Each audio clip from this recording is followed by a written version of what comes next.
Scan for Sovi, your AI bestie. I got your back. International trade questions are tricky but solvable. Let's compare how tariffs and quotas change the market for imported goods right now.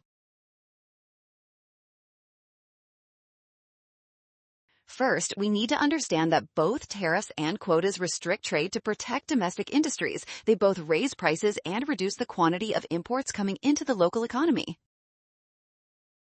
Next, look at where the money goes. A tariff is a tax on imports, so the government collects that cash. A quota just limits quantity, often giving extra profit to foreign firms.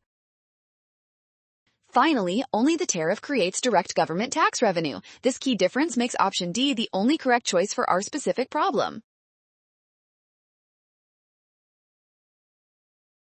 Well done! Scan the code to learn better with Sovi. Avoid rushing, trust the given info, and check your steps.